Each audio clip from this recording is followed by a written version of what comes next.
ini kita akan membahas tentang modul budaya positif itu ada 7. Yang pertama tentang perubahan paradigma belajar, disiplin positif, motivasi perilaku manusia, kebutuhan dasar, segitiga restitusi, keyakinan kelas, dan posisi kontrol restitusi. Nah, ini modul ini yang akan kita pelajari hari ini. Semoga apa yang saya sampaikan bermanfaat dan ada tindak lanjut bagi Bapak Ibu guru dan bagi saya sendiri sebagai guru masa kini, ya. Selanjutnya,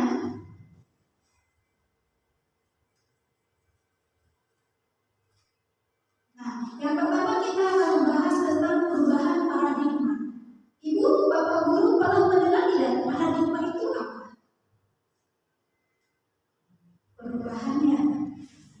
Perubahan seseorang atau cara pandang seseorang dalam berpikir berdasarkan lingkungannya yang oleh afektifnya, kognitifnya, dan psikomotornya. Jadi ada perubahan cara pandang seseorang, ya. Nah, selanjutnya, sebelum kita membahas tentang perubahan pemantik, saya akan ada pertanyaan pemantik. Nih, coba perhatikan. Apakah Bapak Ibu setuju tidak dengan pernyataan berikut? Apakah setuju atau tidak? 1. Hukuman dapat mendisiplinkan murid. Betul tidak? Setuju tidak, Bapak Ibu? Setuju? Kurang setuju. Baik. Untuk yang menjawab kurang setuju, alasannya kenapa? Alasannya karena ini terbatas. Sudah Pak? Ya. Nanti yang setuju boleh berikan alasannya. Di sini saya tidak mencari salah dan benar, tapi pendapat Bapak Ibu guru setuju tidak setuju. Kalau setuju alasannya apa? Kalau setuju tidak setuju alasannya apa?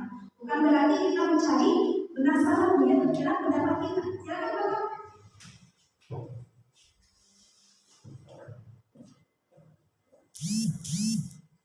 terima kasih kepada Bu Eli yang telah memberikan pernyataan pemantik mengenai nomor 1 hukuman dapat mendisiplinkan. Saya tidak menyatakan saya tidak setuju, tapi saya menyatakan pernyataan Ibu itu dalam poin 1 saya kurang setuju karena hukuman bukan salah satu cara kita untuk mendisiplinkan murid. Itu mungkin alasannya karena jenis hukuman itu terkadang kita sekarang menjadi dilematis harus kita dulu karena katakan dilematis karena pemerintah telah mencanangkan bahwa hukuman itu sekarang bukan cara yang efektif untuk kita mendisiplinkan. Seperti itu mungkin alasannya. Mungkin Ibu bisa menjelaskan lebih rinci mengenai hal ini. Jadi ada hukuman dalam mendisiplinkan. Baik, terima kasih Bapak atas pendapatannya. Bagi yang menjawab setuju, silakan memberikan alasannya kenapa setuju. Ada mungkin ke depan atau mungkin ya, silakan setuju.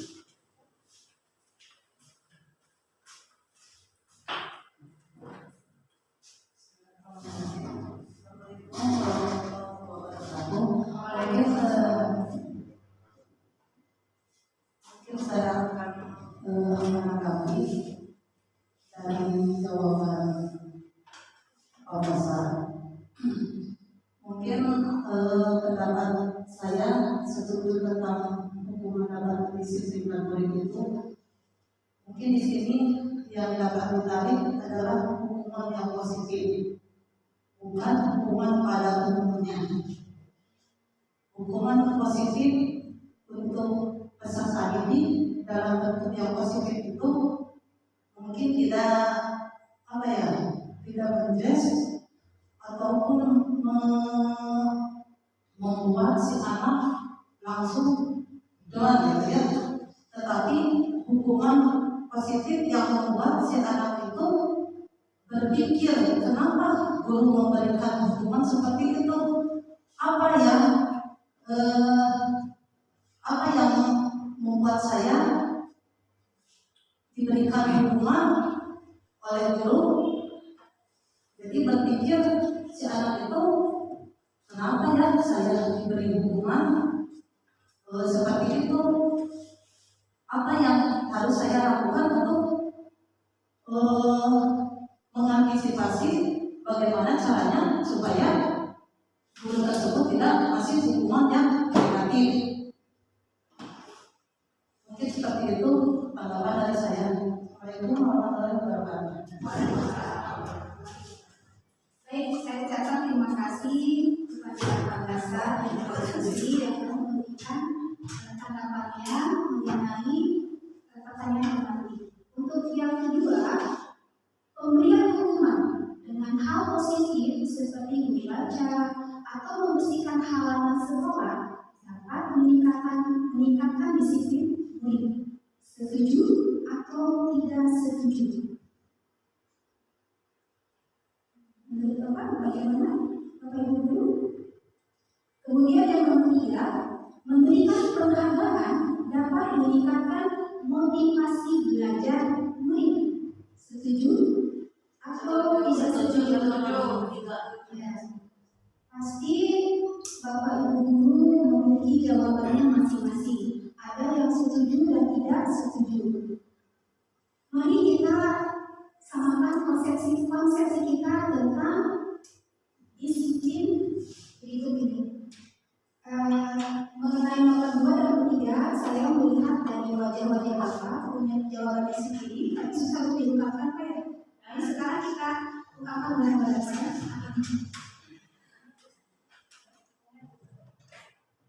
Selanjutnya,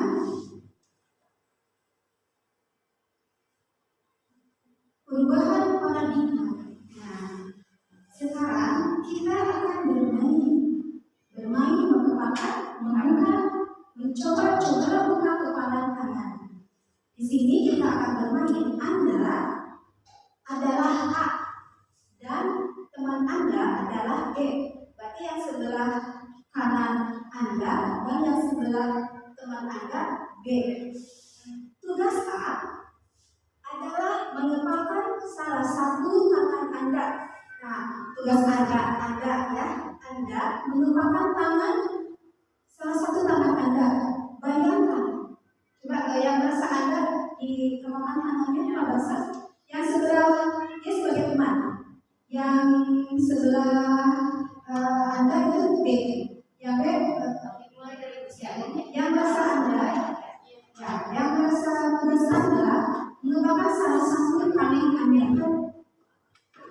Bayangkan bahwa Anda menyimpan sesuatu yang sangat berharga di dalam kepala tangan Anda. Anda sudah membayangkan sesuatu apa yang berharga dalam kepala Anda? Misalkan Anda membayangkan yang berharga itu keluarga atau cinta. Ya, kemudian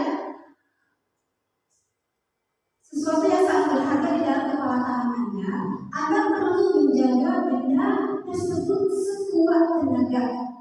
Sekuat tenaga Anda karena begitu pentingnya dalam kehidupan Anda. Sudah? Ya, tugas A. Tugas B yang sebelah kanan, tugas B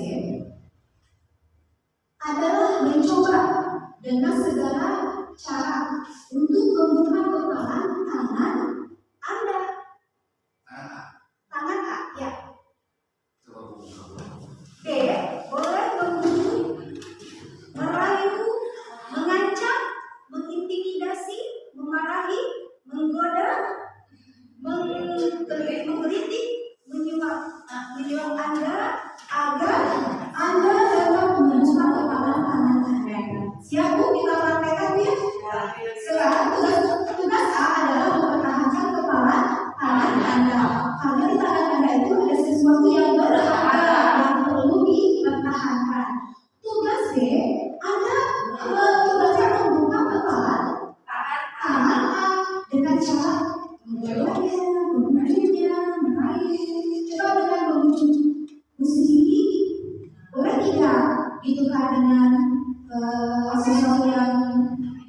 demam atau dengan supaya mesti mau membuka kepala tangan itu? Kamu tidak mesti? Tidak, saya harus pancing.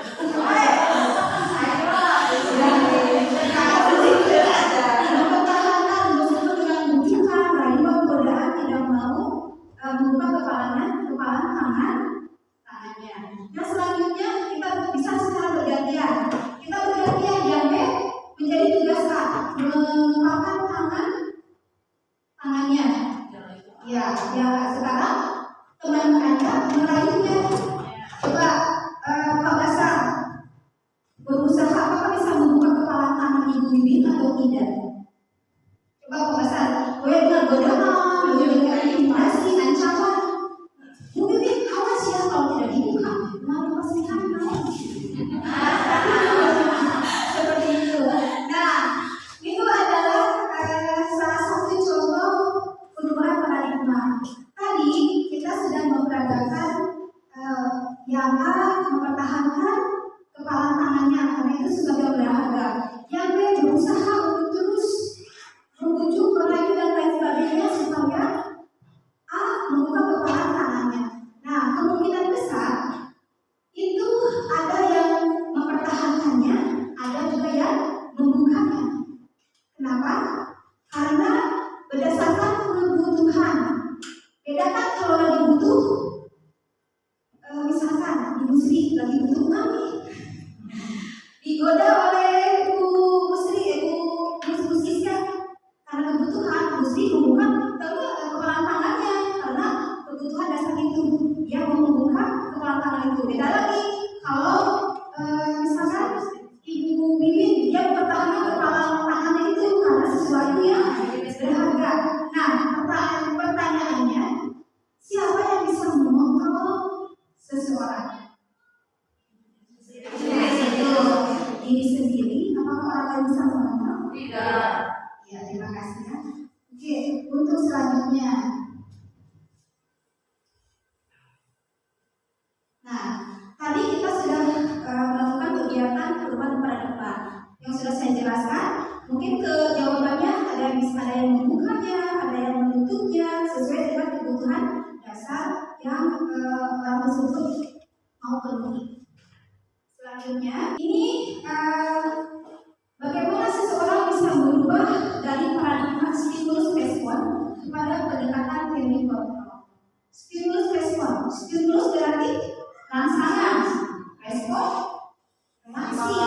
Nah, menurut Stephen R.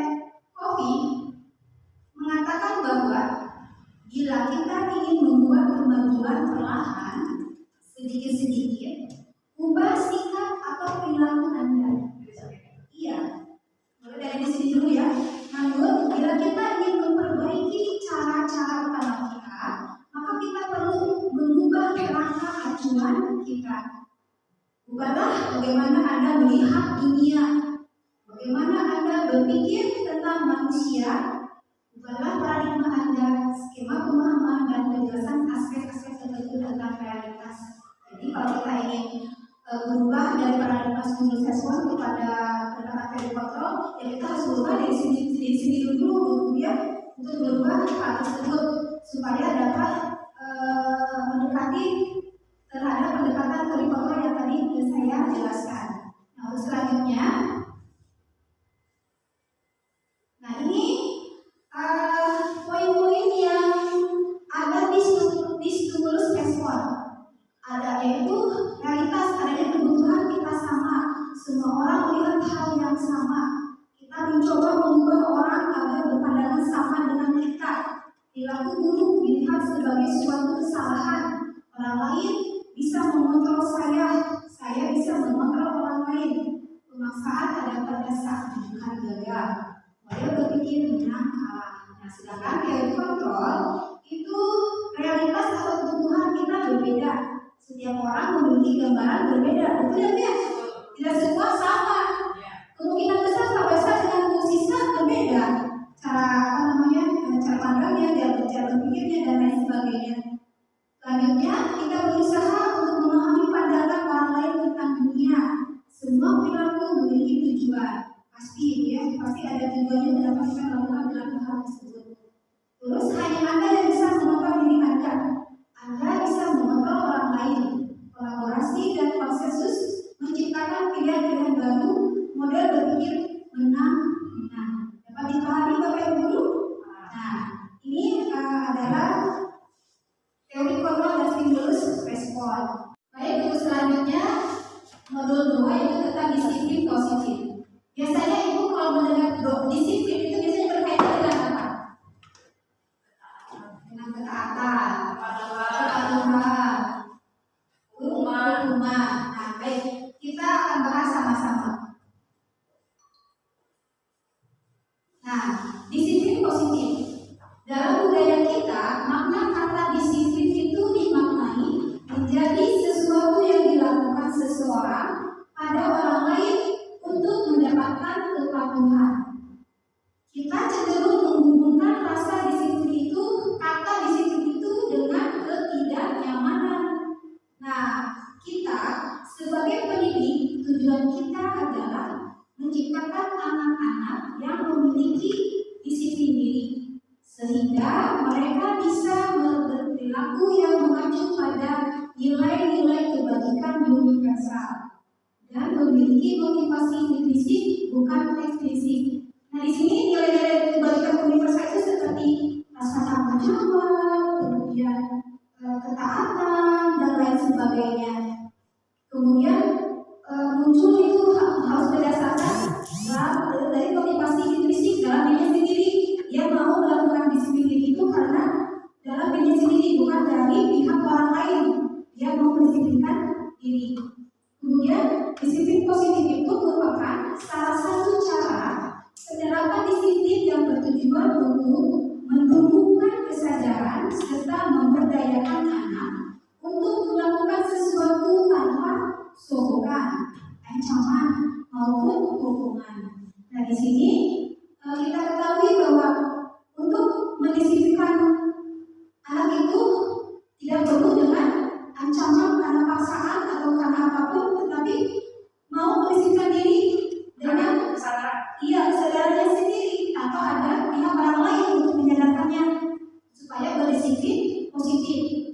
Nah, di sini menurut Ki Hajar Dewantara menyatakan bahwa di mana ada kemerdekaan, disitulah harus ada disiplin yang kuat. Sungguh disiplin itu bersifat self-disiplin, yaitu kita sendiri yang mewajibkan kita dengan sekeras-kerasnya, tetapi itu sama saja sebab jikalau kita tidak cakap melakukan self-disiplin, wajiblah penguasa lain mendisiplinkan diri kita, dan peraturan demikian itulah yang harus ada di dalam suasana yang merdeka. Nah, jadi seperti itu menurut Ki Hajar Dewantara. Nah, maksudnya menurut Ki Hajar Dewantara itu yaitu maksudnya itu untuk mencapai kemerdekaan atau dalam konteks pendidikan kita saat ini untuk menciptakan murid yang merdeka sesuai dengan saat ini dia merdeka belajar. Maka syarat utamanya adalah harus ada disiplin yang kuat. Kalau tidak disiplinnya lemah, bagaimana kita akan membudayakan budaya positif atau disiplin positif di sekolah? Kalau disiplin tersebut tidak kuat, berarti harus disiplinnya itu yang harus kuat, yang dapat mendisiplinkan diri, yang memiliki motivasi internal. Jika kita tidak memiliki motivasi internal, maka kita memerlukan pihak lain untuk mendisiplinkan kita atau motivasi eksternal karena berasal dari luar, bukan dari pikiran sendiri. Nah, itu menurut Ki Hajar Dewantara. Selanjutnya, nah ini adalah nilai-nilai kebajikan. Di antara 7 nilai kebajikan ini, mana yang paling Ibu tidak asing lagi di telinga Ibu? Ya, profil pelajar Pancasila. Inilah nilai-nilai kebajikan yang akan kita terapkan di sekolah, yaitu profil pelajar Pancasila itu ada berapa poin? Yang pertama, beriman kepada Tuhan yang Maha Esa dan bertakwa, beriman dan apa Bu? Ya, beriman, bertakwa kepada Tuhan Yang Maha Esa. Kemudian yang kedua, berkebinekaan tunggal, mandiri, gotong royong, kreatif, ya bernalar, kritis. Nah itu nilai kebajikan. Untuk nilai kebajikan lain juga itu sama ingin menerapkan kedisiplinan ini, nilai-nilai yang akan diterapkan di sekolah juga. Tapi kita lebih mengenal tentang profil pelajar Pancasila, ya. Nah untuk selanjutnya kita akan membahas tentang motivasi perilaku manusia. Motivasi itu kan merupakan dorongan timbul pada diri seseorang secara sadar atau tidak sadar untuk melakukan sesuatu tindakan dengan tujuan yang tertentu. Itu adalah motivasi perilaku manusia. Nah selanjutnya ini menurut Dian Wesson, teori motivasi perilaku manusia itu ada 3. Ada yang bisa membantu saya untuk membacakannya? Silakan Bu Siska. Ya. Dari motivasi perilaku manusia, 1. Untuk menghindari ketidaknyamanan atau hukuman. Murid melakukan disiplin diri karena takut dihukum. Nomor 2, untuk mendapatkan imbalan dari orang lain atau institusi, yaitu murid melakukan disiplin diri karena imbalan. Yang ketiga, untuk menghindari diri sendiri, murid melakukan disiplin diri karena sadar akan nilai kebajikan dirinya. Baik, terima kasih Bu Siska. Nah itu adalah 3 teori motivasi perilaku manusia menurut Dian Wesson. Untuk nomor 1 dan nomor 2 itu merupakan motivasi eksternal, itu dari luar. Dia mau mendisiplinkan diri itu karena ada dorongan dari orang lain. Dalam nomor 1 itu untuk menghindari ketidaknyamanan atau hukuman. Biasanya murid melakukan disiplin diri itu karena takut dihukum. Misalkan gini, ketika di kelas karena dia takut dihukum, biasanya kalau di kelas lari-lari, dia biasa akan dihukum oleh gurunya untuk berdiri di depan. Dan dia takut dihukum sama Pak Basar, karena biasanya kalau kita lama di kelas suka dihukum di depan kelas suruh berdiri.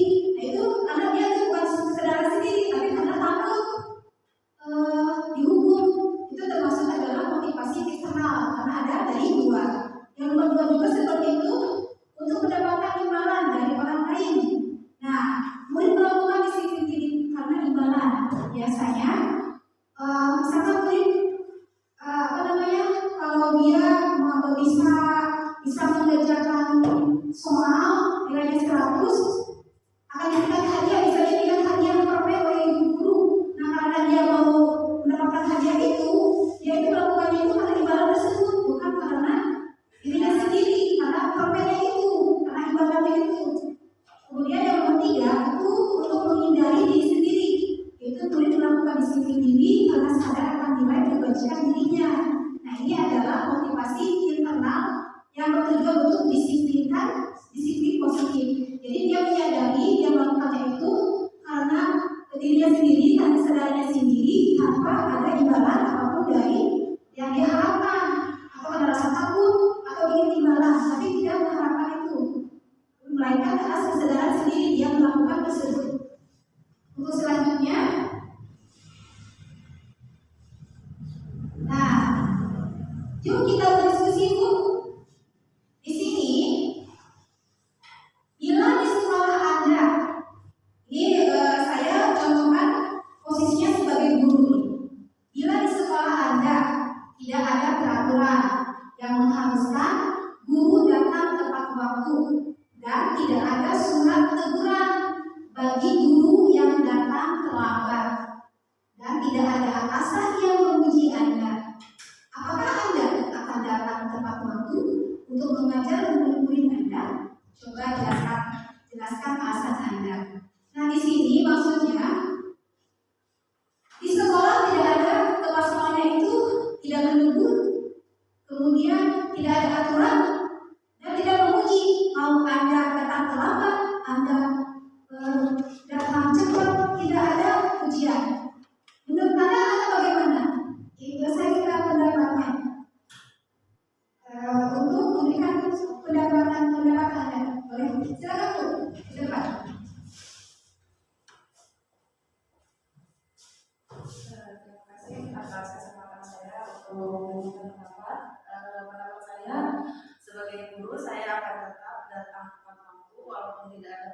ujian atau tidak ada libur, karena itu sudah menjadi tanggung jawab saya. Dan juga sebagai guru saya harus memberikan suatu teladan yang baik, karena contoh itu lebih baik daripada sesuatu yang harus kita ceritakan.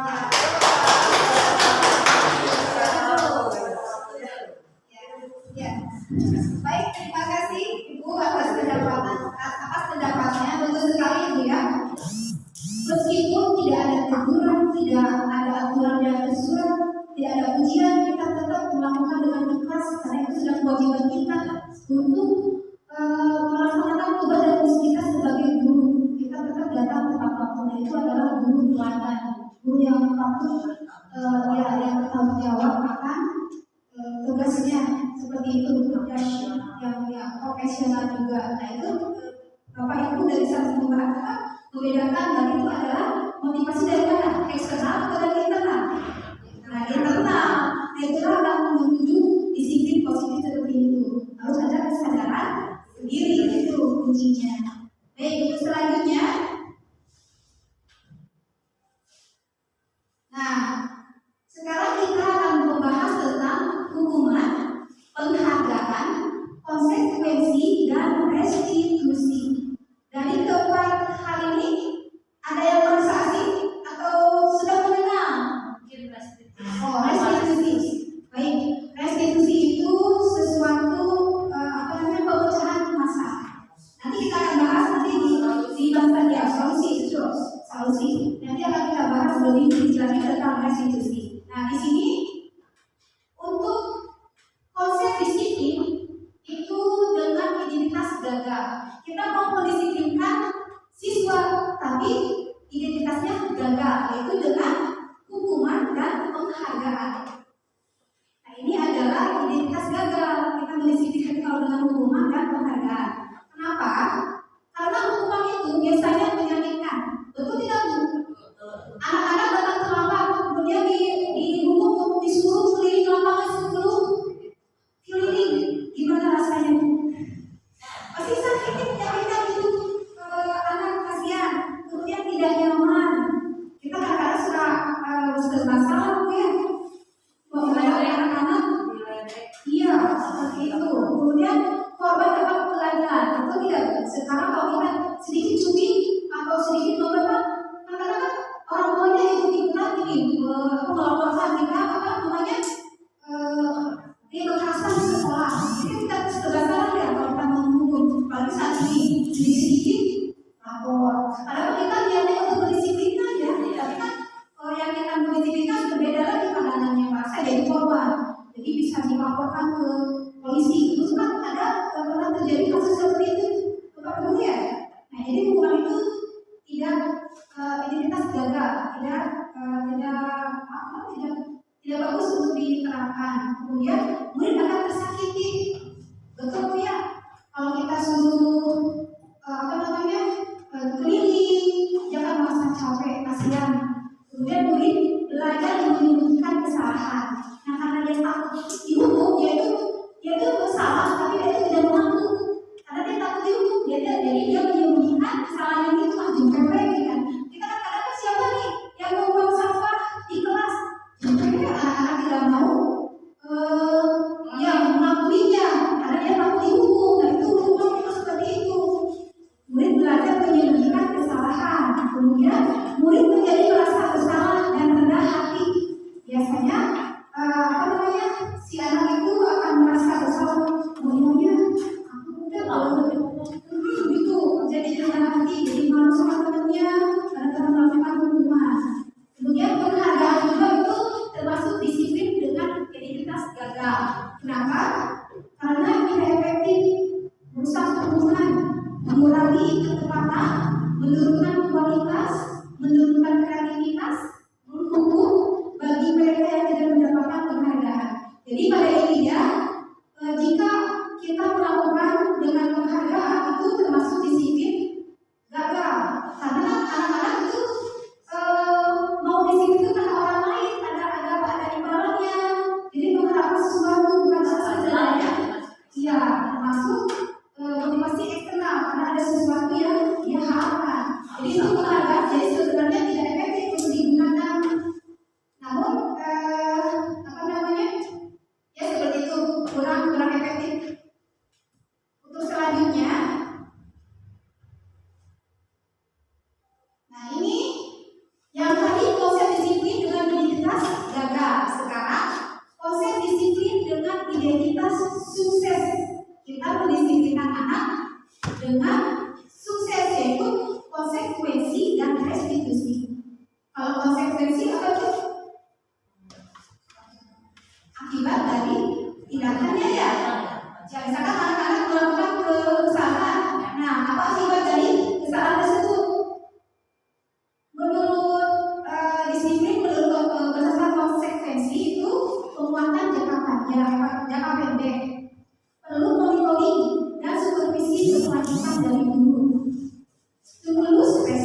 orang lain, kemudian mendorong budaya positif.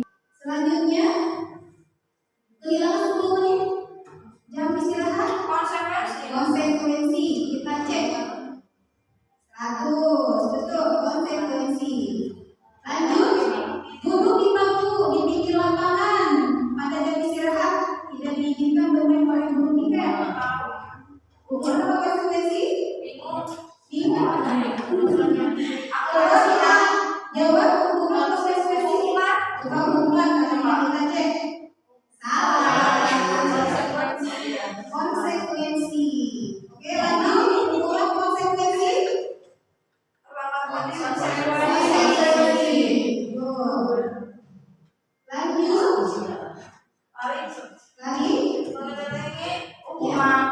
Coba kita hubungan cek betul salah.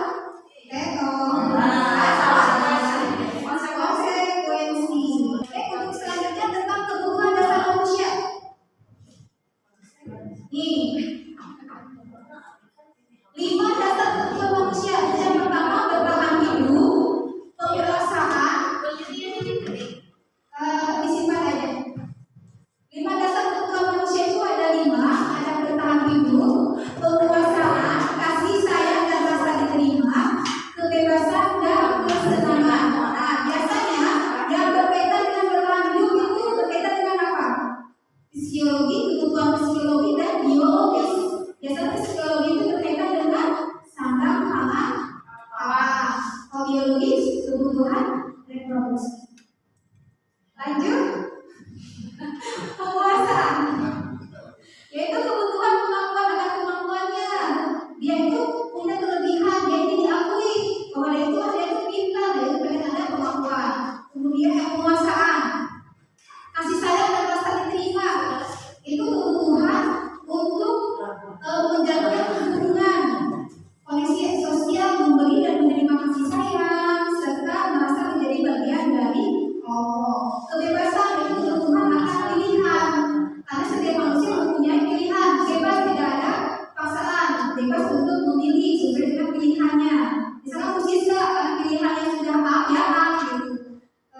Seperti itu. Dan selanjutnya itu kesenangan, itu kebutuhan akan kesenangan, kebutuhan akan hiburan, kebutuhan akan kesenangan dari hal apapun, mulai dari kebutuhan hobi dan sebagainya. Oke, selanjutnya. Nah, ini coba kita bermain. Coba Ibu membuat lingkaran. Membuat lingkaran coba Bu. Di sana coba pikirkan bagaimana selama ini Anda memenuhi kebutuhan dasar Anda. Isilah setiap bagian lingkaran dengan nama orang, benda atau apapun yang dapat memenuhi setiap kebutuhan dasar itu. Dari cinta, penguasaan, kesenangan atau kebebasan. Misalkan diterima dan disayang, biasanya Ibu memenuhinya dengan cara bagaimana? Dengan pekerjaan dan keluarga. Diterima di keluarga, disayang, diterima di pekerjaan dan disayang di keluarga. Kalau bisa bermanfaat untuk orang lain. Kalau bebas, ya bebas berkreasi, bebas berkarya. Selanjutnya senang, itu biasanya untuk memenuhi rasa senang itu dengan cara bagaimana? Dengan kuliner, saya mendapatkan kesenangan itu dengan cara kuliner, dengan hiburan, seperti itu. Jadi itu kebutuhannya seperti itu halnya. Nah, selanjutnya, untuk selanjutnya, nah di sini kita akan bermain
yang positif.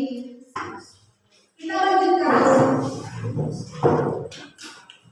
Nah, kita bermain lagi yuk. Coba perhatikan ke depan. Di sini ada Sahrini, ada Remo, kemudian ada Quinza. Ada pembahasan di sini? Ada.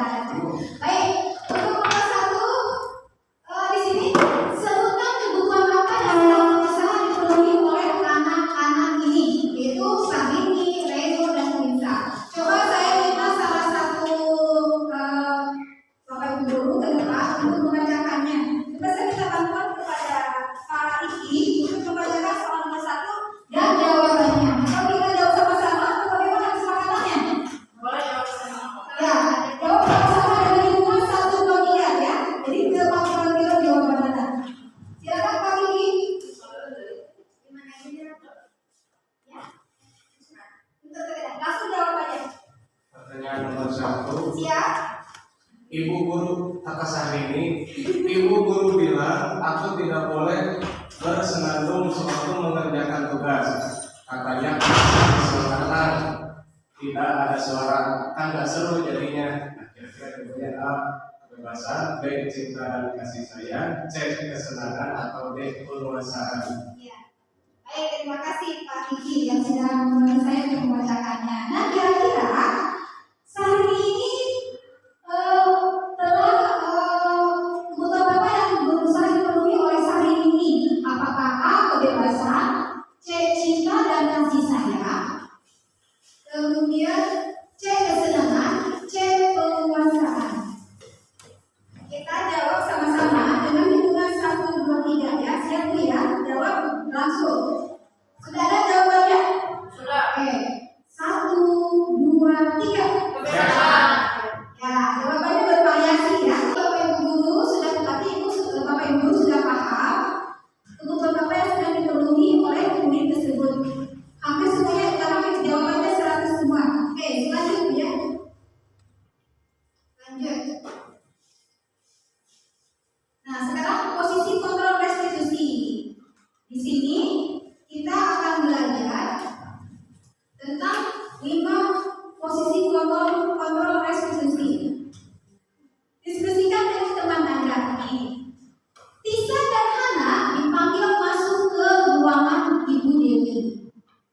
Guru kelas 5, Ibu Dewi baru saja mendapatkan pengaduan dari Ibunda Tisa bahwa Hana menggunakan kata-kata kasar dan merendahkan Tisa di sosial media. Nah, sekarang pertanyaannya, penerapan disiplin apakah yang akan Anda lakukan untuk kasus Anda?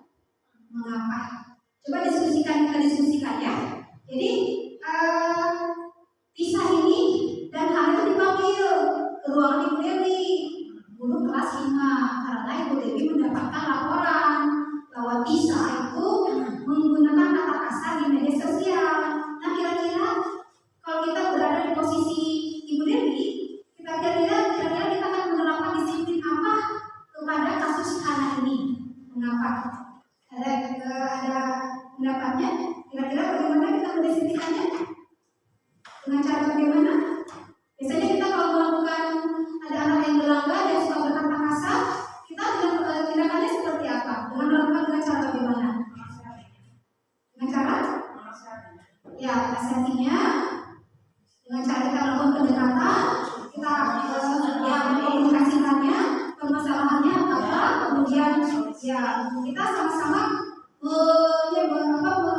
mencari solusinya. Bagaimana untuk penanganan masalah Hana yang ya dengan bisa dalam untuk mendisiplinkan tersebut. Baik, kita akan mempelajarinya dengan 5 kontrol konstitusi. Siap ya? Nah, di sini ada 5 posisi kontrol restitusi.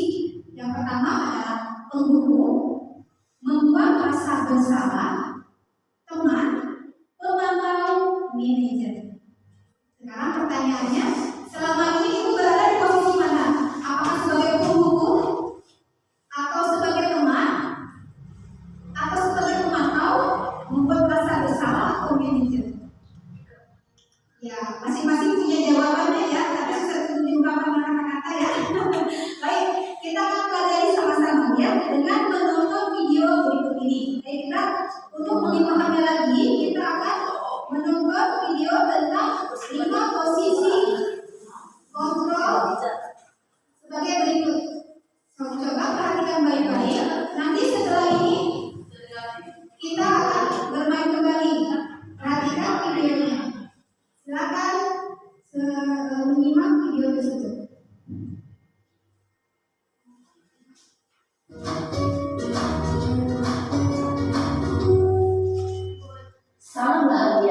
Ibu dan Bapak Guru hebat.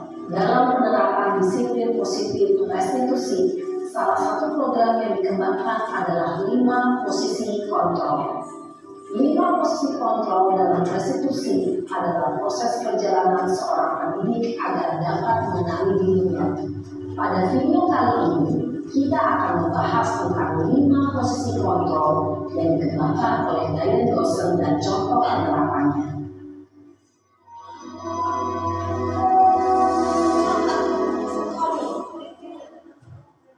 5 posisi kontrol itu adalah 1. Posisi penghukum, 2. Posisi pembuat rasa bersalah, 3. Posisi teman, 4. Posisi pemantau atau monitor, dan 5. Posisi manajer. Untuk lebih memahami kelima posisi tersebut, mari kita saksikan kasus Naren yang terlambat hadir 20 menit di sekolah dan melihat bagaimana kelima posisi kontrol dalam menghadapi masalah tersebut.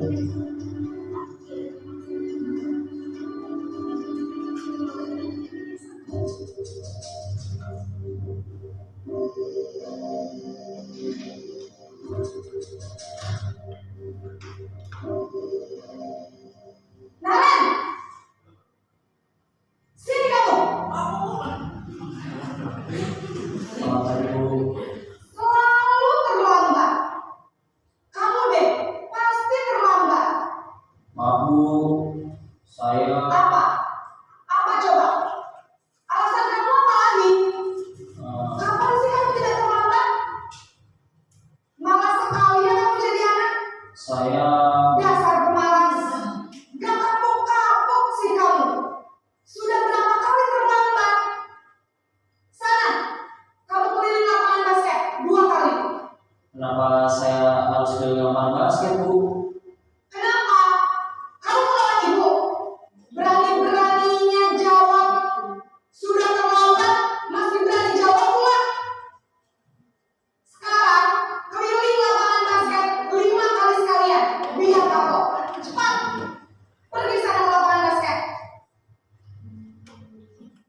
Posisi penghukum biasanya berbicara dengan nada tinggi, menghardik, menunjuk-nunjuk, menyakiti, dan menyindir. Hukuman bisa berupa fisik maupun psikis. Ibu dan Bapak Guru hebat, dampak yang terjadi pada murid ketika guru berada pada posisi penghukum adalah murid cenderung akan memberontak, bahkan menyimpan dendam.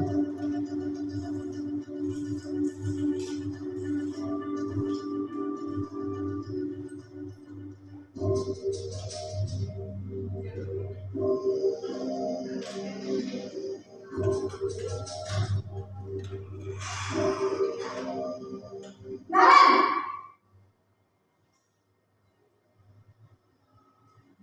Selamat pagi Bu. Naren. Kamu kenapa terlambat lagi, nak? Ya Tuhan, Naren. Kamu senang ya bikin ibu susah ya? Kalau kamu terlambat lagi, nanti ibu yang ditegur bapak kepala sekolah, nak. Disangka ibu tidak bisa membina kamu. Duh, gimana ini? Maaf Bu, Duh, Gusti Naren. Kamu suka ya kalau ibu ditegur bapak kepala sekolah? Terus, sekarang ibu harus tulis apa yang di buku absen? Ini kamu sudah sering terlambat loh. Ibu harus apa coba? maaf Bu, maaf sekali. Ya sudah, lain kali jangan bikin ibu susah lagi ya nak ya. Ibu tidak akan kuat lagi kalau kamu gini terus.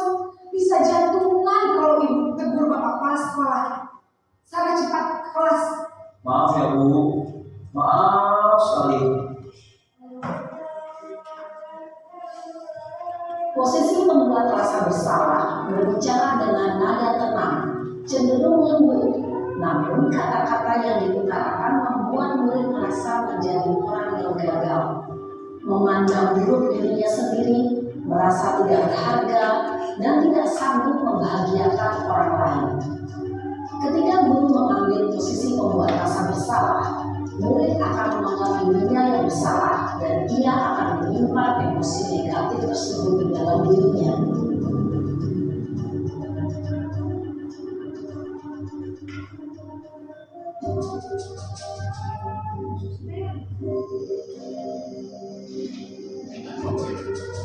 Masih ditanya.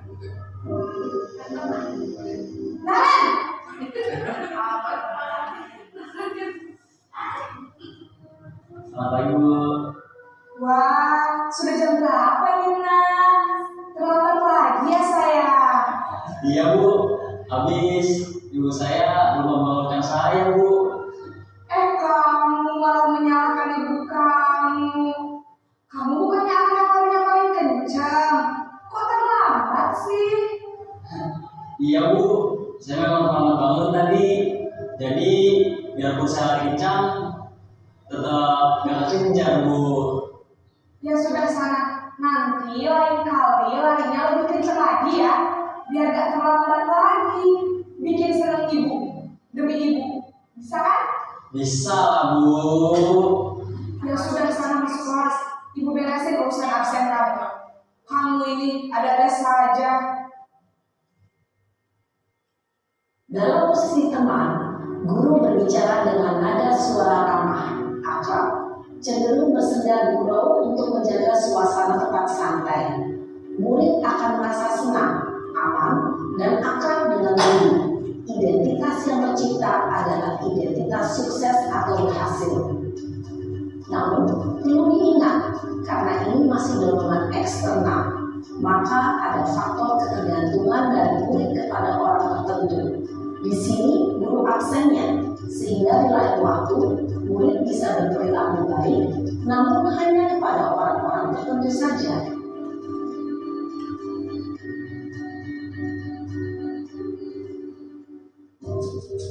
Masih.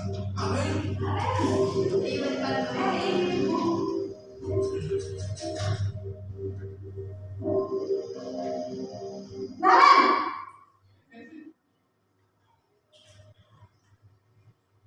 Selamat pagi Bu. Naren, apa peraturan sekolah kita tentang jam berapa kita harus masuk sekolah, nak? Kita harus di sekolah jam 7 Bu. Iya betul, sekarang sudah jam 7.20. Naren sudah tahu konsekuensinya jika terlambat hadir. Paham Bu, saya harus tinggal kelas pas jam istirahat selama 20 menit. Iya benar, konsekuensinya demikian. Jadi nanti jam 9.30 pas istirahat, kamu harus tinggal di kelas, kerjakan tugas tambahan untuk ketertinggalan kamu, ya? Baik Bu.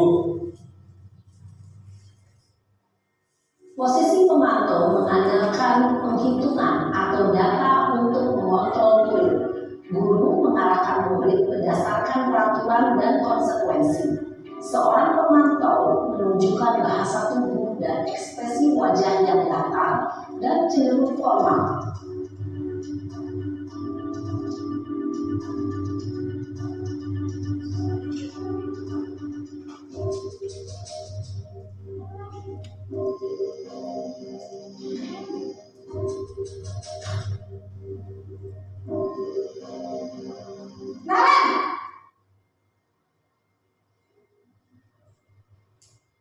Selamat pagi Bu. Selamat pagi Naren. Maaf Bu, saya terlambat. Iya, sekolah masuknya jam 7, sekarang sudah jam 7.20. Jadi sekarang bagaimana ini Naren? Maaf Bu, saya lupa setel alarm saya semalam. Baiklah, menurut kamu, keyakinan sekolah yang mana yang perlu kamu tingkatkan? Menghargai diri sendiri dan orang lain mungkin ya Bu. Setuju. Jadi, apakah Naren meyakini prinsip saling menghormati tersebut? Iya Bu, saya meyakininya. Apakah Naren bersedia memperbaiki masalah keterlambatan ini? Bersedia Bu. Bagaimana kamu akan perbaiki masalah keterlambatan ini? Saya akan coba untuk tidak lupa menyetel alarm saya Bu. Baik, kalau Naren mau menyetel alarm di rumah, ada orang yang kira-kira bisa bantu mengingatkan tidak? Ada Bu, kakak saya, Kak Emma. Ada lagi selain Kak Emma? Selain Kak Emma, ada ibu saya. Baik, Jadi yang mengingatkan Naren adalah Kak Emma dan Ibu Aulia. Kira-kira akan mulai alarm kapan nih Naren? Setelah pulang sekolah, akan segera saya lakukan. Baik, jadi Naren akan setel alarm untuk bangun besok pagi dan akan diingatkan oleh kakak dan ibunda Naren ya. Ada lagi yang mungkin perlu dilakukan Naren agar tidak terlambat bangun lagi? Tidak ada, Bu. Baik Naren, terima kasih untuk kerjasama kamu. Sekarang kamu perlu kembali ke kelas untuk belajar. Baik, Bu. Terima kasih. Posisi manajer adalah posisi kontrol yang disarankan untuk membimbing murid memiliki sikap disiplin yang positif, yaitu murid yang mandiri, bertanggung jawab, dan dapat memecahkan masalah. Tujuan dari posisi ini adalah agar murid dapat berefleksi atas tindakannya. Guru akan dengan tulus memberikan pertanyaan-pertanyaan bermakna, sehingga membuat murid dapat belajar dari kesalahannya dan mencari sebuah solusi untuk menyelesaikannya. Ibu dan Bapak guru hebat, setelah mengamati adegan kelima posisi kontrol tadi, kira-kira posisi mana yang paling ideal? Posisi mana yang dapat menunjang motivasi intrinsik murid? Ya, tentu posisi manajer. Posisi ini memang posisi ideal untuk setiap pendidik. Pada posisi inilah guru dapat menerapkan disiplin positif yang berpihak pada murid, yang memerdekakan murid. Perjalanan seorang pendidik tentunya tidak mudah untuk sampai pada posisi seorang manajer. Namun, tujuan kita pasti, yaitu menciptakan murid-murid yang mandiri, merdeka, dan bertanggung jawab. Semoga penggambaran 5 posisi kontrol yang telah diperlihatkan ini dapat menjadi ajang refleksi bagi kita semua, agar dapat terus mengasah dan menerapkan disiplin positif yang memerdekakan murid. Mari terus berlatih dan bersemangat. Selamat menerapkan. Salam dan bahagia Ibu dan Bapak Guru hebat.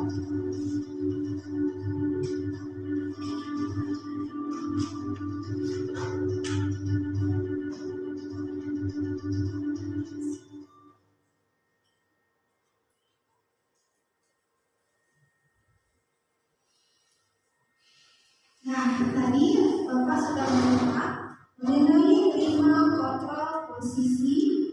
Kira-kira posisi yang mana yang ideal itu, Pak? Manajer. Apakah kita sudah berada di posisi manajer selama ini? Belum bisa. Nah, setelah Bapak Ibu guru menyimak tentang posisi kontrol tersebut, kita sedikit-sedikit mudah-mudahan ada perubahan dari biasanya posisi guru menjadi posisi manajer. Itu yang paling ideal, itu untuk menumbuhkan disiplin positif pada murid supaya murid dapat memperoleh rasa tanggung jawab dan lain sebagainya. Untuk selanjutnya, ya Bapak Ibu memahami tentang posisi kontrol yang tadi, saya sudah menyiapkan. Kira-kira berada di posisi mana? Tadi kan ada bisa membedakan posisi kontrol, review, teman, merasa bersalah, kemudian pemantau, dan manajer. Dengan contoh kata-katanya, yang untuk nomor 1,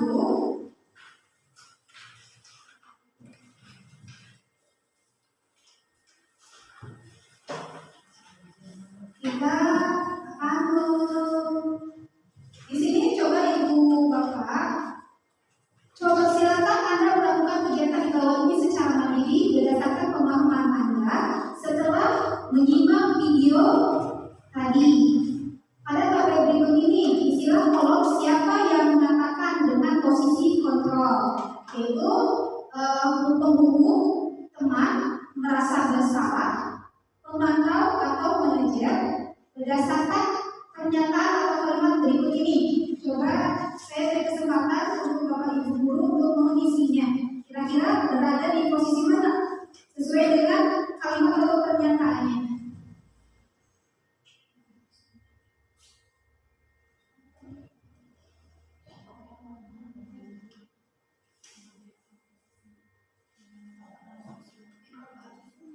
Teman, sebagai teman, pemantau,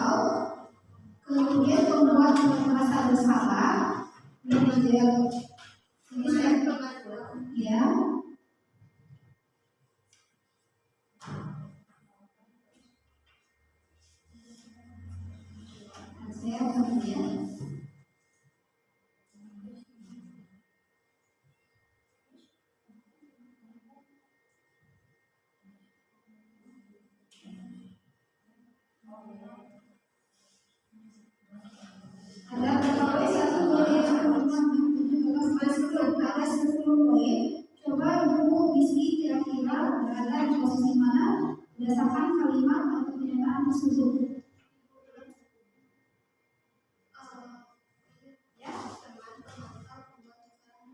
Ya, satu lagi merasa besar.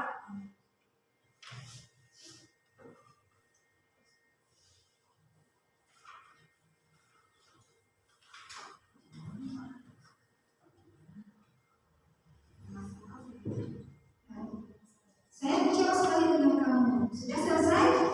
Sudah diisinya? Kalau sudah kita isi sama-sama. Baik, terima kasih. Kalau sudah kita samakan pertanyaan jawaban Bapak Ibu guru ya. Untuk nomor 1, saya kecewa sekali dengan kamu. Kira-kira ini berada di posisi mana? Oke, ada yang menjawab pembuat barang masa bersalah. Kita cek ya. Apakah betul jawabannya? Iya, betul. 100. Selanjutnya, ibu kejar aku karena ibu guru saya kamu. Saya kamu. Enggak, ini salah terbuka.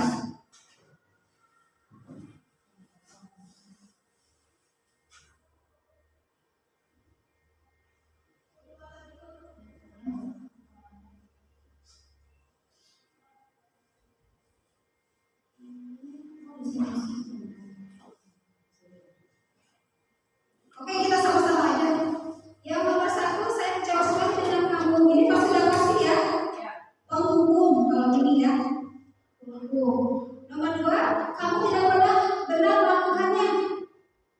Kira-kira jawabannya apa ini? Membuat. Ya. Ayo lakukan demi saya ya. Teman. Apakah kamu mau mendapatkan stiker bintang hari ini? Mantap. Ya. Bagaimana bisa menyelesaikan masalah ini? Ya. Kamu selalu yang paling terakhir. Mantap apa Bu? Kamu selalu yang paling terakhir. Mantap. Oke. Kamu tidak akan mendapatkan bintang bila tidak menyelesaikan tugas ini ya. Mantap. Berapa kali sih saya sudah mengatakan kepada kamu? Kira-kira posisi mana ini? Oh, ingat bukan apa yang telah saya lakukan untuk kamu? Nah, kamu tidak akan pernah berhasil dalam kehidupan ini. Buat salah. Ya, buat bersalah ya. Apa rencana untuk menyelesaikan ini? Ya, baik, Ibu sudah paham ya. Baik, untuk selanjutnya kita lanjut kembali.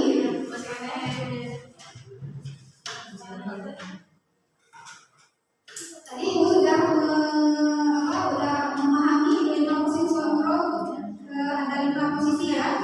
Mudah-mudahan Ibu berada di posisi yang ke-5. Ini adalah tentang keyakinan ikhlas.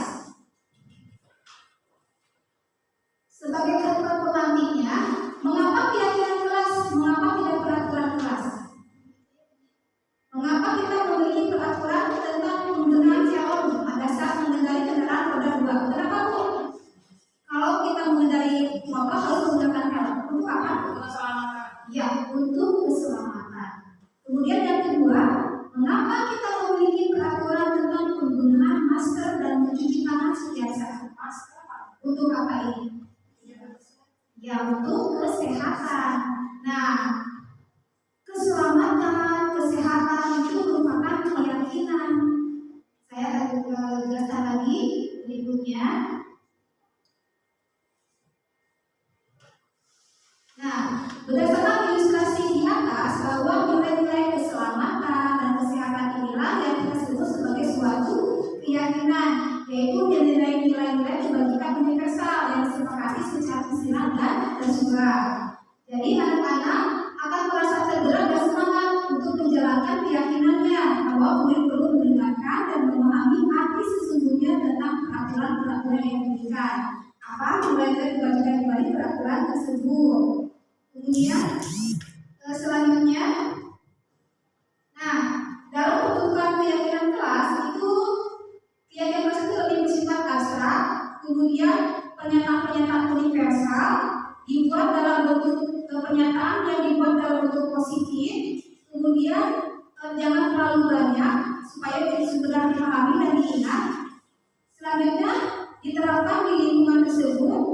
Kemudian keyakinan tersebut berdasarkan dari kegiatan surat pendapat dan semua peserta harus menjauh kembali ke kelas dari waktu ke waktu supaya tidak lupa untuk selalu diingatkan kembali keyakinan kelas yang telah disepakati.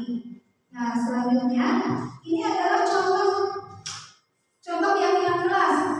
Ada kelas 1. Di sini setiap anggota kelas perlu belajar, perlu senang, perlu melakukan tugas, perlu saling menghargai, perlu merasa aman. Nah, tahapan-tahapannya itu yang pertama itu berdiskusi tentang peraturan melalui surat pendapat, merumuskan peraturan menjadi keyakinan, dan menempelkan keyakinan tersebut. Nah, selanjutnya,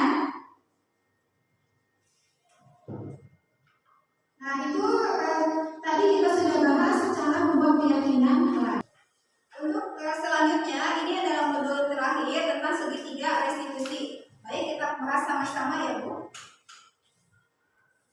Yaitu ada 3 proses tahapan sisi segitiga restitusi. Yang pertama itu ada menstabilkan identitas. Yang kedua, validasi tindakan yang salah. Yang ketiga, menanyakan keyakinan. Nah, teori kontrolnya untuk menstabilkan identitas yaitu kita semua akan melakukan hal terbaik yang bisa kita lakukan. Ini langkah untuk menstabilkan identitas. Yang kedua, validasi tindakan yang salah. Teori kontrolnya, semua perilaku memiliki alasan. Nah, yang ketiga, menanyakan keyakinan. Teori kontrolnya yaitu kita semua memiliki motivasi internal. Nah, ini proses 3 tahapan sisi segitiga restitusi. Untuk selanjutnya, nah ini adalah segitiga restitusi. Di sini untuk menstabilkan identitas ada kata-katanya yaitu setiap orang pasti pernah melakukan kesalahan. Jadi untuk menstabilkan identitas, kamu bukan satu-satunya yang pernah melakukan ini. Nah, ini tahapan menstabilkan identitas. Tahapan keduanya yaitu memvalidasi tindakan yang salah. Contoh kalimatnya, kamu tentu punya alasan mengapa melakukan itu. Kemudian, adakah cara yang lebih efektif untuk mendapatkan apa yang kamu butuhkan? Nah, ini tahapan validasi. Sedangkan untuk menanyakan keyakinannya, yaitu keyakinan kelas apa yang telah kita sepakati? Kamu ingin menjadi orang yang seperti apa? Nah, itu adalah kalimat yang berada di tahapan menanyakan keyakinan. Selanjutnya, kita akan menyimak video lagi tentang segitiga restitusi. Karena kalau saya menjelaskan takut salah dalam penyampaian, jadi lebih baiknya kita lihat sebuah video tentang segitiga restitusi.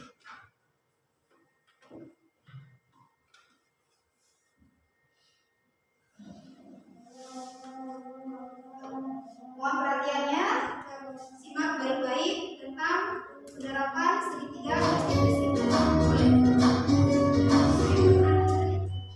Salam dan bahagia Ibu dan Bapak Guru hebat. Pada video kali ini kita akan membahas tentang salah satu program disiplin positif yang diterapkan di lingkungan sekolah yang dikenal dengan nama restitusi.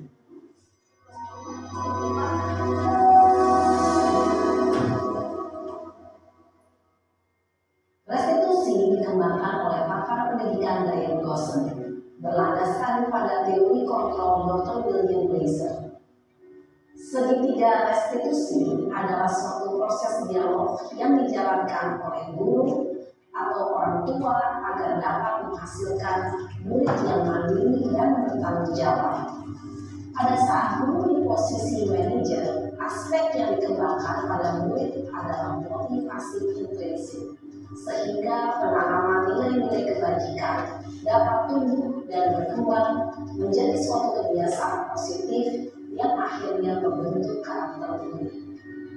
Proses dialog ini terdiri dari 3 langkah yang digambarkan pada ketiga sisi pada segitiga restitusi. Sisi pertama adalah menstabilkan identitas. Sisi yang kedua adalah validasi tindakan yang salah. Dan sisi yang ketiga adalah menanyakan keyakinan. Ibu dan Bapak Guru, berikut ini akan ditunjukkan bagaimana seorang guru berada dalam posisi manajer menggunakan penerapan segitiga restitusi.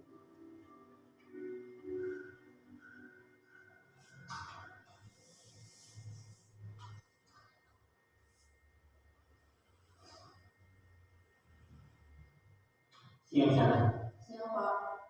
Sudah lama nggak ketemu Sarah? Kenapa hari ini ada di sini? Kesel Pak, kesel banget. Masa aku dikatain tukang fitnah Pak? Ya aku marah lah. Aku udah dikatain mereka di depan kelas. Kesel banget. Oh begitu. Ya pasti kamu marah dan kesal. Bapak juga akan marah apabila ada yang menuduh Bapak seperti itu. Kemudian pada saat itu kamu mau melakukan apa? Ya saya langsung ngatain mereka lah Pak. Kesel banget. Saya bentak-bentak dia depan teman-teman lain. Oh begitu. Pasti kamu melakukan seperti itu karena suatu alasan tertentu kan? Iyalah, masa saya diam saja Pak? Ya saya bela diri lah. Masa saya dituduh tukang fitnah? Ya wajar lah. Mempertahankan harga diri itu sesuatu yang penting buat kamu. Untung kamu tidak bertindak lebih gegabah lagi.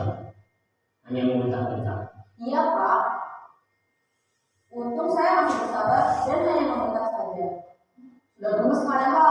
Saya pasti bela diri lah. Ya pasti ya. Tapi kamu memilih untuk tetap bertahan dan bersabar. Kamu memilih untuk tidak berbuat lebih parah lagi kan? Iya.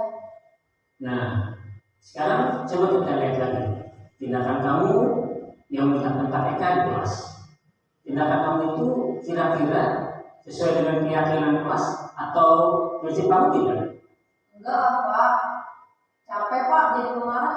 Jadi keyakinan atau prinsip mana yang kurang sesuai dengan keinginan kamu? Ya saya sebenarnya sangat menghargai orang lain.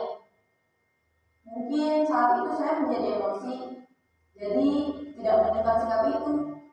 Kamu meyakini tidak menghargai orang lain itu penting buat kamu? Yakinlah Pak. Iya, setuju. Kita harus saling menghargai. Namun ada juga keyakinan yang kita sepakati yang perlu kita jalankan apabila kita sedang marah kan? Ya saya bisa lebih proaktif. Mulai dengan diri sendiri. Saya bisa jadi lebih sabar, mengambil jeda untuk berpikir mau apa selanjutnya. Kira-kira kamu bersedia memperbaiki masalah ini tidak? Sedia Pak. Kalau kamu memperbaiki masalah ini, kamu akan menjadi orang seperti apa? Saya akan menjadi orang yang bertanggung jawab kali ya Pak. Dan senantiasa proaktif. Iya, menurut kamu bagaimana rasanya menjadi orang seperti itu? Ya nyaman lah. Bangga bisa bersabar dan menahan diri. Baiklah kalau begitu. Yuk kita pikirkan bagaimana memperbaiki masalah ini.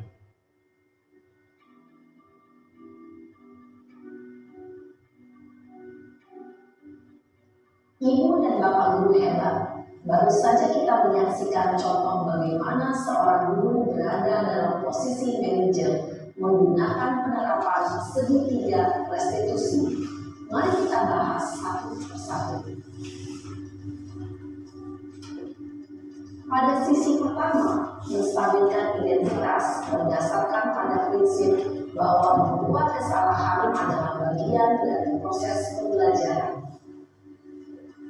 Sisi pertama dari segitiga ini berperan menggeser identitas murid dari identitas gagal ke identitas sukses. Murid yang sedang bertingkah laku yang tidak pantas atau menarik diri saat itu sedang mengalami identitas gagal.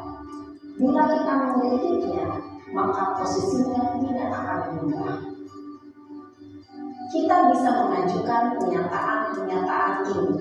1. Membuat kesalahan sesuatu yang wajar. 2.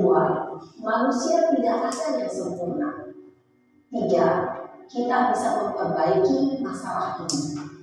4. Saya tidak menanyakan kesalahannya. Saya lebih fokus bagaimana memperbaiki masalah ini. Ingat, apakah saat ini kamu tengah menjadi orang yang baik untuk dirimu sendiri? Pada sisi kedua, validasi tindakan yang salah berlandaskan pada prinsip bahwa setiap perilaku berupaya memenuhi suatu kebutuhan tertentu. Guru yang telah memahami teori kontrol akan bergeser dari pemikiran stimulus respon menjadi proaktif dan mencoba untuk mengenali tujuan dari perilaku murid, mengenali dan mengakui kebutuhan murid ini dapat memperbaiki hubungan dengan murid tersebut. Pernyataan atau pertanyaan bisa disampaikan dengan nada suara tidak menghakimi atau memojokkan, sehingga dapat mengembalikan murid pada posisi positif. 1. Kamu bisa saja bertindak lebih gegabah lagi dari ini. 2. Kamu bukan melakukannya tanpa suatu alasan tertentu. 3. Kamu melakukannya karena mempertahankan sesuatu yang penting bagimu. 4. Mungkin kamu bisa mempelajari suatu perilaku baru yang lebih efektif. Bersediakah kamu mempelajarinya? Selanjutnya, kita akan simak sisi terakhir, yaitu menanyakan keyakinan. Teori kontrol menyatakan bahwa pada dasarnya kita termotivasi secara intrinsik. Pada saat perilaku yang salah telah divalidasi dan identitas sukses telah stabil, maka murid telah siap menaikkan keyakinan-keyakinannya dengan tindakannya yang salah, dan pemikirannya telah bergeser ingin menjadi orang yang dituju. Pertanyaan-pertanyaan ini dapat menaikkan keyakinan-keyakinan yang dianut murid. 1. Sebagai keluarga atau kelas, apa yang kita yakini? 2. Nilai-nilai apa yang telah kita sepakati? 3. Seperti apa gambaran sebuah kelas yang ideal bagi kamu? 4. Kamu ingin menjadi orang seperti apa?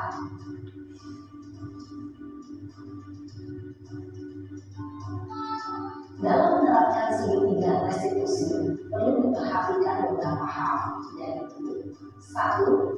Perilaku yang salah perlu dikaitkan dengan nilai-nilai atau keyakinan-keyakinan yang telah disepakati atau dituju. 2. Kesediaan orang yang melakukan kesalahan untuk memperbaiki masalah. 3. Pemecahan masalah sebisa mungkin relevan atau memiliki hubungan dengan masalah yang ada. 4. Usaha. Perlu adanya suatu usaha perbaikan dari pihak yang membuat kesalahan. 5. Waktu. Perlu didedikasikan waktu dari pihak yang membuat kesalahan. Tanyakan kapan akan mulai diberlakukan usaha untuk memperbaiki masalah. Dengan memahami struktur penerapan segitiga restitusi, diharapkan guru dapat menerapkan posisinya sebagai manajer dengan mengajukan pertanyaan-pertanyaan bermakna yang dapat membuat murid menjadi lebih percaya diri, bertanggung jawab, dan mandiri.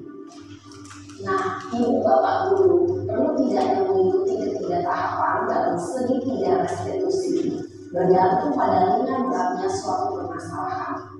Misalnya, bila permasalahan tersebut ringan, maka tidak perlu dijalankan secara berurutan. Bahkan bisa semudah menanyakan apa keyakinan yang kita sepakati. Dengan menjalankan segitiga restitusi, dengan mengajukan pertanyaan-pertanyaan bermakna, diharapkan murid menjadi lebih kuat secara pribadi, dapat membuka wawasan murid agar dapat menyelesaikan permasalahannya sendiri, semakin percaya diri, mandiri, dan merdeka. Salam dan bahagia, ibu bapak guru hebat. Baik, itulah video tentang segitiga restitusi. Sekarang ibu bapak sudah lebih paham apa itu segitiga restitusi. Jadi yang pertama apa bu? Menstabilkan tindakan. Yang kedua, memvalidasi tindakan yang salah. Yang ketiga, menanyakan keyakinan.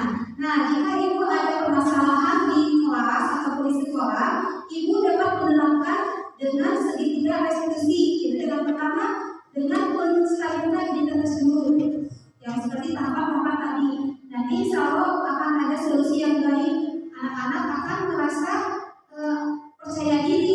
bertanggung jawab, serta mandiri. Dia akan sadar akan bertanggung jawab akan kesalahannya dan menyadari tindakan apa yang harus dilakukan karena sudah meyakini kelasnya, karena sebelumnya sudah dibuat keyakinan keras.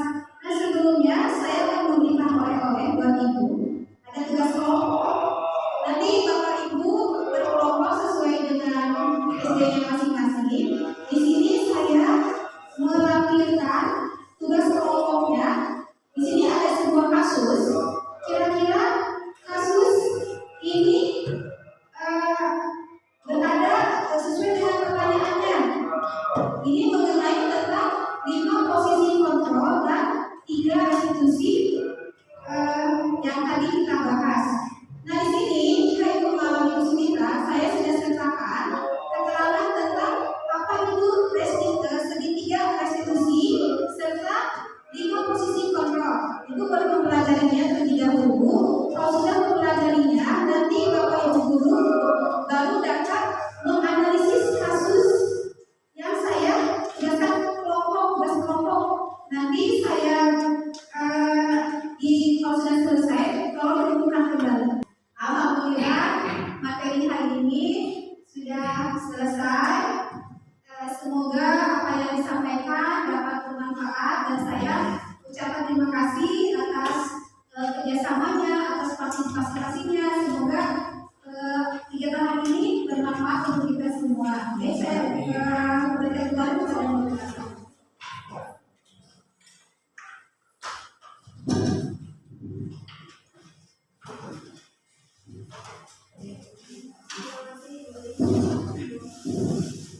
Alhamdulillah, pemaparan materinya sangat luar biasa. Makanya ibu-ibu pemaparan semuanya boleh minta tepuk tangannya untuk ibu.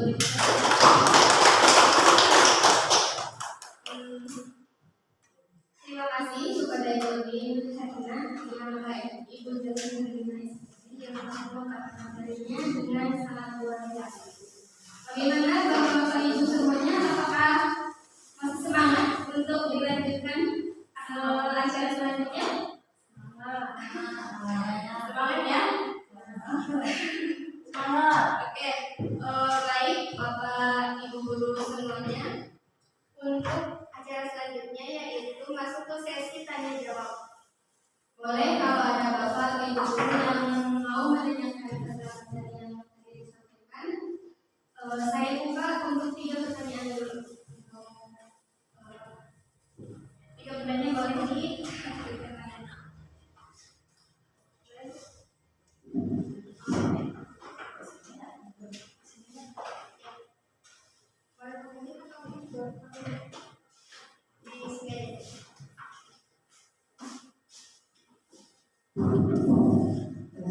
Bismillahirrahmanirrahim. Yang saya ingin tanyakan berkaitan dengan disiplin positif. Yang pertama nih, bagaimana cara guru untuk mendisiplinkan peserta didik supaya terbentuk motivasi intrinsik dalam diri peserta didik. Terima kasih. Assalamualaikum warahmatullahi wabarakatuh. Ya baik, terima kasih Ibu Sri. Bagaimana kita menerapkan disiplin positif kepada murid supaya muncul berdasarkan motivasi dari internalnya. Ya, di sini dengan pertama kita dengan melakukan dulu kebiasaan baik dulu. Kita membiasakan kebiasaan yang baik seperti di sekolah biasanya kalau kita mau belajar harus berdoa dulu. Seperti hal itu, hal-hal yang kecil tetapi menjadi kebiasaan yang biasa sehingga anak-anak menyadari kita kalau mau belajar itu harus berdoa dulu. Jadi dia akan menanamkan pada dirinya untuk membiasakan hal yang baik sehingga menjadi disiplin yang baik karena sudah kebiasaan yang baik itu. Jadi dari hal kecil dulu kalau kita mau mendisiplinkan murid, jadi kita harus membiasakan kebiasaan yang baik juga. Mungkin seperti itu. Bagaimana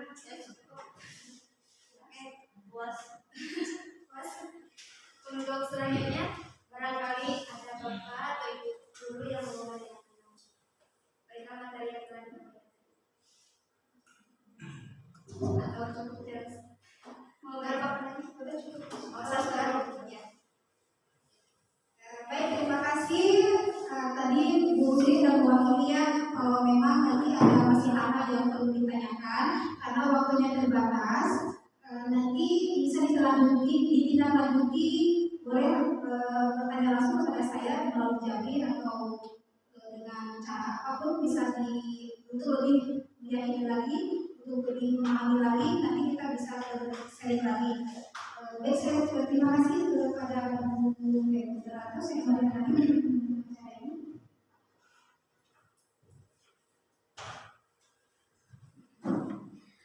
Baik, Bapak semuanya, alhamdulillah untuk kegiatan hari ini sudah terlaksana dengan baik dan lancar ya. Materi yang kita dapat juga semoga bisa kita praktekkan di kemudian hari dan membuat bertambahnya motivasi kita untuk menjadi. Saya ucapkan terima kasih kepada Ibu Elina yang telah memaparkan waktunya, dan terima kasih juga kepada Ibu dan Bapak Guru yang ikut berpartisipasi dalam hal itu.